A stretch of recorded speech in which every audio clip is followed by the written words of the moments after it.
అలా ఆదిశంకరాచార్య కాలం నుంచి 68వ పీఠాధిపతిగా నడిచే దేవుడైన మన చంద్రశేఖర సరస్వతి స్వామివారు వారు 90 వయసులో కూడా కంచి నుంచి కదిలి మహారాష్ట్ర సాతారా వరకు వెళ్ళి మళ్ళా కర్ణాటకం వచ్చి ఆ కర్ణాటకం నుంచి ఆంధ్రప్రదేశ్ బార్డర్ వచ్చినప్పుడు 83వ సంవత్సరము అప్పట్లో ముఖ్యమంత్రిగా ఉన్న మన ఎన్టీ రామారావు గారు బార్డర్లో హెలికాప్టర్లో వచ్చి ఈరోజు కూడా మన చంద్రబాబు నాయుడు గారు హెలికాప్టర్లో వచ్చారు.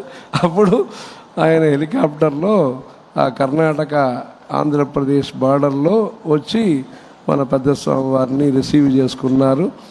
అలా ఈ కంచిపీఠం అనేది ఆంధ్రదేశానికి కంచికి మంచి సంబంధం ఉంటుంది. దీంట్లో ఆదిశంకరాచార్యులు ఒక ఉపదేశం చేశారు. ఏం చేశారంటే కుత్ర విధేయో యత్న, ఎక్కడ మన ఎఫర్ట్ మన ప్రయత్నం ఎక్కడ ఉండాలి అని చెప్తూ విద్యాభ్యాసే సదౌషధే దానే అని 3 విషయాలు చెప్పారు. విద్యాభ్యాసం మంచి చదువు కోసరం మీరు సేవ చేయండి అని ఆదిశంకరాచార్యులు మనకి 225 సంవత్సరాల ముందు అంటే 2500 సంవత్సరాల ముందు చెప్పారు.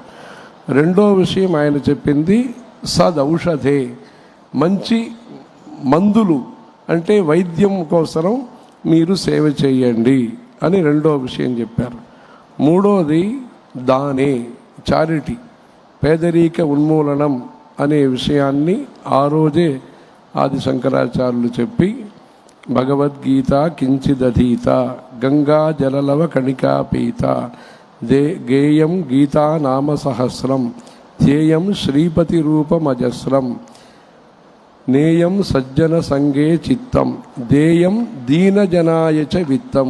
ఎవరైతే ఆర్థికంగా వెనకబడిన వాళ్ళు ఉంటారో, ఎవరికి అవసరాలు ఎలాంటి అవసరాలు ఉంటాయో ఆ అవసరాలను గుర్తించి వారికి సహాయ సహకారం చేయండి, చారిటీ చేయండి అని చెప్పారు. అలా 5 విషయాల్ని మనం సంపాదించాలి అన్నారు. అది ఏం చెప్పారంటే కిం సంపాద్యం మనుజైహి, విద్య చదువు, విత్తం ఆర్థికంగా బలంగా ఉండాలి, బలం శరీరంలో మంచి యోగాభ్యాసము ప్రాణాయామము ఇవన్నీ చేసి ఎట్లా మన మోదీ గారు మన చంద్రబాబు నాయుడు గారు ఇలాంటి వాళ్ళంతా ఎలా ఒక 15 గంటలు తక్కువ లేకుండా పనిచేస్తారో ప్రతినిత్యం అలా దీనికి బలంగా ఉండండి అని శంకరాచార్యులు చెప్పారు. విద్య విత్తం బలం యశ, మంచి పేరు ప్రతిష్ట అనేది చాలా ముఖ్యం. సంభావితస్య చాకీర్తి మరణాదతిరిచ్యతే, చెడు పేరు అనేది ఉంటే అది చాలా కష్టమైన విషయమని ఆయన గుర్తించి అది చాలా భయంకరమైన విషయం గుర్తించి కీర్తి అనేది ఉండాలి, వారికి పరువు అంటారే అలాంటి పరువు అనేది ఉండాలి అని చెప్పారు. విద్య విత్తం బలం యశ పుణ్యం సంపాదించండి, అన్నదానం చేయండి, చలివేంద్రం పెట్టండి, చదువు నేర్పించండి, ఇక్కడ గుడి ఉందని ఇక్కడే గుడి ఉంది అని చెప్పి దారి చూపించండి. ఏదైనా సరే మనం పత్రం పుష్పం ఫలం తోయం యోమే భక్త్యా ప్రయచ్చతి, మంచి మనస్ఫూర్తిగా మంచి సంకల్పంతో ప్రజలకి సేవ చేయండి. అందుకోసమే భగవంతుడు ఈ శరీరాన్ని మనకి ఇచ్చారు. శరీర మాధ్యం ఖలు ధర్మ సాధనం పరోపకారార్థం ఇదం శరీరం అని చెప్పి ఆయన చెప్పారు. అలా ఆదిశంకరాచార్యులు చెప్పిన విధంగా కంచిపీఠం తరఫున విద్య వైద్యం వేదం అని ఒక 3 విషయంలో సేవా కార్యక్రమాలు జరుగుతుంటాయి. ప్రతినిత్యము మన కంచిపీఠంలో మన స్వామి చంద్రమౌళీశ్వర స్వామి పూజ జరుగుతుంది. ఇప్పుడు ఈ కార్యక్రమానికి కూడా మేము రావటానికి మన కొత్త స్వామి వచ్చారు కనుక వారు పీఠ పూజలు చేస్తుండగా మనం ఇక్కడ రావటం కుదిరింది. దానికని వారిని కూడా స్వామి చంద్రబాబు నాయుడు గారు సందర్శనం చేసుకున్నారు. ప్రత్యేకంగా ఆ రోజు కంచికి ఇక్కడి నుంచి మంత్రి చైర్మన్ టీటీడీ వారందరినీ కూడా పంపించారు కంచికి. అలా ధర్మం కోసరం వేదము శాస్త్రము పురాణాల కోసరము అనేక కార్యక్రమాలు అఖిల భారత వ్యాప్తంగా కంచిపీఠం తరఫున జరుగుతున్నాయి. విశ్వశాంతి కోసరం కాశ్మీర్ నుంచి ప్రారంభించి అనేక పుణ్యక్షేత్రాల్లో ఈ దేశం మంచిగా ఉండాలి, సమైక్యంగా ఉండాలి, అందరిలో మైత్రి అనేది, సద్భావన అనేది ఉండాలని దానికోసం ప్రార్థన ప్రయత్నం జరుగుతుంది. ధర్మపరంగా జరుగుతుంది. దాంట్లో వేదాలు చాలా మనకి ముఖ్యము. మనం వేద మార్గానికి చెందినవారు. ఆ వేదమే మనకి మార్గదర్శకం, గైడెన్స్, గార్డియన్ అన్నీ కూడా వేదాలే.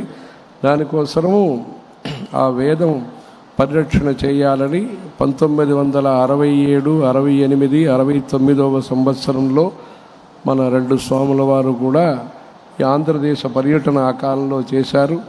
అప్పుడు 1116 రూపాయలు తిరుపతి దేవస్థానం తరఫున అప్పుడేదో ఇచ్చారట, అన్నారావు పీరియడ్ ఏదో ఆ కాలంలో ఇస్తే మన స్వామి కంచి స్వామివారికి ఇది గుడి నుంచి మనం తీసుకునేదా వద్దా, వద్దని చెప్తే ఎలా ఉంటుంది, తీసుకోవటంలో కూడా ఆయనకి అప్పుడు ఏం చెప్పారంటే ఆయన కొంత డబ్బు ఇచ్చి ధర్మ ప్రచార పరిషత్తు అని మీరు చేయండి అని చెప్పి చాలా చేసి అప్పట్లో స్వామివారు ఆదేశించి గుడి తరఫున ధర్మ ప్రచారం ముఖ్యంగా జరగాలి, అది మా వంతు కూడా మేము కూడా ఇది సహకరిస్తాము, మీరు చెయ్యండి అని సందేశం ఇచ్చి అప్పట్లో ప్రారంభించిన ఈ ధర్మ ప్రచార పరిషత్తు మన భారతదేశంలో ముఖ్యమైన చారిటీగా, ప్రధానమైన చారిటీగా వారి అభిప్రాయాన్ని స్వీకరించి ఇప్పుడు 1400 మంది వేద పండితులకి ప్రతి నెల కూడా సన్మానం చేస్తూ ఒక మహత్తరమైన చారిటీ కింద వారు చేసిన పునాది తయారైంది. ఇప్పుడు చాతుర్మాస కాలంలో మన ముఖ్యమంత్రి గారు, ఆంధ్రప్రదేశ్ ముఖ్యమంత్రి గారు నారా చంద్రబాబు నాయుడు గారు ఆయన వచ్చినప్పుడు కూడా మనం చెప్పినాం, హిందీలో నారా అంటే స్లోగన్స్ అంటారు. స్లోగన్ వల్ల పని కాదు, అవుతుందో తెలీదు, ఈ నారా వల్ల పని అవుతుంది అని చెప్పాం. నారా సే కామ్ హోగా నహీ హోగా, ఈ నారా సే కామ్ హో సక్తా హై అని చెప్పి అప్పుడు ఒక మంచి విషయాన్ని గురించి చర్చిస్తే వారు వెంటనే వారి తిరుపతి దేవస్థానం యాజమాన్యం వాళ్ళకి వెంటనే అప్పుడే చెప్పి ఒక 700 మంది వేద పండితులకి 22,000 రూపాయలు, 23,000 రూపాయలు అలా వేద పండితుల కోసము ఋగ్వేద, యజుర్వేద, సామవేదం, అథర్వవేద పండితుల కోసం వెంటనే వారి ఆదేశాన్ని ఇచ్చి ఇప్పుడు ఆ ప్రాసెస్ అన్ని ప్రారంభం కూడా అయింది.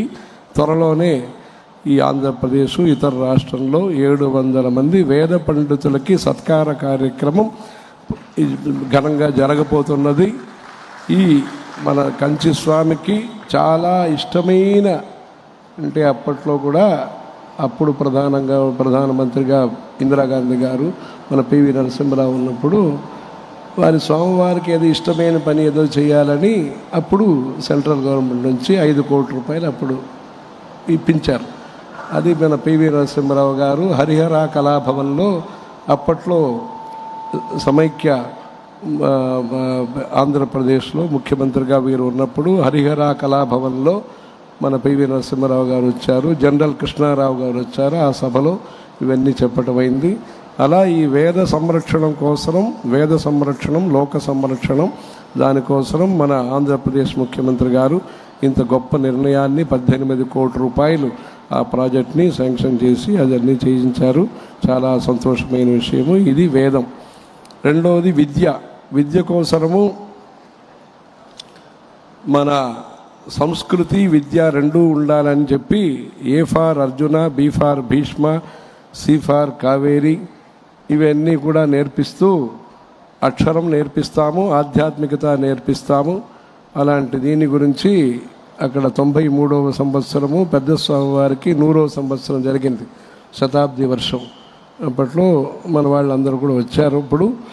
అప్పుడు వస్తే అప్పుడు ఆయన చెప్పారు, ఎడ్యుకేషన్ మినిస్టర్గా ఆయన ఉన్నప్పుడు పివి గారు అప్పుడు G for Ganesha, G for వేరేదో చెప్పకూడదని స్వామివారు జీ అని వేరు చెప్పే బదులుగా గణేశ అని చెప్పాలి అని చెప్పి ఆదేశం ఇచ్చారు అని చెప్పారు. అలా ఈ విద్య, మన సంస్కృతి, సంగీతం అన్నీ కలిపి నేర్పించి శంకర స్కూల్స్ అని భారతంలో అక్కడక్కడ జరుగుతున్నాయి. ఇక్కడ కూడా గుంటూరులో కొత్తగా కంచి కామాక్షి కన్నికా విద్యాలయం అని సిబిఎస్ఈ స్కూలు, దానికోసం భూమిదానం ఇచ్చారు ఇక్కడ సుధాకర్ ఫ్యామిలీ వాళ్ళు. ఇంకా త్వరలోనే ఈ ఆడవాళ్ళ కోసం కొత్త రాజధాని ఇక్కడ వచ్చింది కనుక ఈ కొత్త స్కూల్స్ కూడా వస్తాయి. ఇలా విద్య కోసం కంచిపీఠం తరఫున కార్యక్రమాలు జరుగుతాయి. మూడవది వైద్యం కోసము మన జయంత్ సరస్వతి స్వామి వారు హిందూ మిషన్ హాస్పిటల్స్ అని ప్రారంభించి హార్ట్ ఆపరేషన్తో సహా అనేక ఊర్లలో, చెన్నైలో అలా జరుగుతున్నాయి హిందూ మిషన్ హాస్పిటల్స్ అని. కోయంబత్తూరుకి స్వామివారు వచ్చినప్పుడు ఇక్కడ మన డాక్టర్ పద్మశ్రీ గారు, డాక్టర్ రమణి గారు ఎవరైతే ఉన్నారో వీరికి, రాధారమణి వీరి భార్యకి ఒక ఆదేశం ఇచ్చి, మీరు సేవా కార్యక్రమంలో మీరు ఇంకా బాగా చేస్తారు కానీ అని చెప్పి అక్కడే కామాక్షి గుడి ఉంది కోయంబత్తూరులో, అక్కడే వీళ్ళకి స్థలం వారే స్వామివారు ఏర్పాటు చేసి అప్పుడు ప్రారంభించి కోయంబత్తూరులో కంటి ఆసుపత్రి బాగా హై క్వాలిటీ చేసి తర్వాత ఉత్తరోత్తర అభివృద్ధి కలిగి ఇప్పుడు భారతవర్షం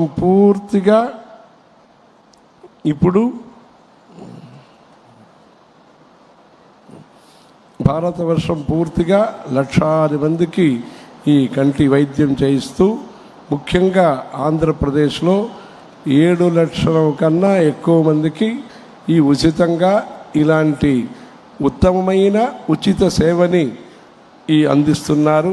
దీనన్నిటికీ కూడా మన ప్రభుత్వం ముఖ్యంగా ఈరోజు కార్యక్రమంలో వచ్చే సంవత్సరం దీనికి గోల్డెన్ జూబ్లీ జరగబోతుంది. ఈ కార్యక్రమం కోసము మన ముఖ్యమంత్రి గారు, ఆంధ్రప్రదేశ్ ముఖ్యమంత్రి గారు ఈయన చెప్పినట్టుగా ఆయన అనేక రంగంలో ఆయన అన్ని ఈ ఆంధ్రప్రదేశ్ కోసం అనేక విషయాలన్నీ చేస్తున్నారు. దీనికోసమే ఈ ప్రత్యేక కార్యక్రమం కోసం ఆయన వచ్చారు. మేము కూడా అక్కడి నుంచి తిరుపతి నుంచి ఈ ప్రత్యేక కార్యక్రమం కోసం వచ్చినాము. ఇలా ఆంధ్రప్రదేశ్లో ఆర్థిక వికాసము, ఆధ్యాత్మిక వికాసము, అలా ప్రతి గ్రామంలో కూడా ఒక చిన్న గుళ్ళు, ముఖ్యంగా ఎక్కడ గుడికి అవసరం ఉంటుందో మన పేదవాళ్ళందరూ ఉండే చోట్ల కూడా మొత్తం కలిపి 5,000 గుడులు కట్టించాలని వారు సంకల్పం పెట్టుకున్నారు. అది కూడా చాలా ముఖ్యమంత్రి గారి సంకల్పం కూడా మంచిగా నెరవేరుతూ, ధర్మంలో అఖిల భారతంలో ఆంధ్రదేశ్ అంటే దేశంలో ఏ ఫార్ ఆంధ్రప్రదేశ్ అంటారు.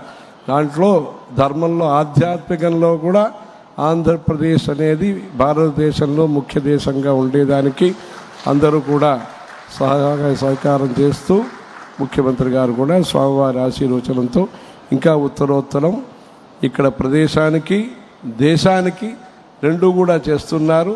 అలాంటి మంచి పనులన్నీ కూడా మంచిగా జరగాలని కంచి కామాక్షి అమ్మవారిని ప్రార్థిస్తున్నాము. వీరు కూడా కంచికి ఒకసారి వచ్చి అమ్మవారి దర్శనాలంతా చేసుకుని స్వామివారి ఆశీర్వచనంతా పొందాలని కూడా భావిస్తున్నాము. హర హర శంకర, జయ జయ శంకర. ధన్యవాదములు ఆచార్య గారు. మరి ఈరోజు కార్యక్రమంలో తమ అమూల్యమైనటువంటి సందేశాన్ని అందించి ఆశీర్వాదం అందించారు. వారికి పాదాభివందనాలు తెలియజేస్తున్నాం. Shankara I foundation India Shankara eye hospital ను ప్రారంభించవలసిందిగా ఆంధ్రప్రదేశ్ రాష్ట్ర గౌరవ ముఖ్యమంత్రి వర్యులు గౌరవనీయులు శ్రీ నారా చంద్రబాబు నాయుడు గారిని మీ అందరి కరతాళ ధ్వనుల మధ్య వారికి సాదర స్వాగతం తెలియజేస్తున్నాం. కంటి సమస్యతో బాధపడుతున్న వారికి పూర్తిగా సమస్యను నిర్మూలించి ముఖ్యంగా ప్రపంచ స్థాయి నేత్ర సేవలను అందిస్తోంది శంకర ఐ హాస్పిటల్. ప్రజలందరూ కూడా శంకర ఐ హాస్పిటల్ అందిస్తున్నటువంటి సేవలను ప్రతి ఒక్కరు కూడా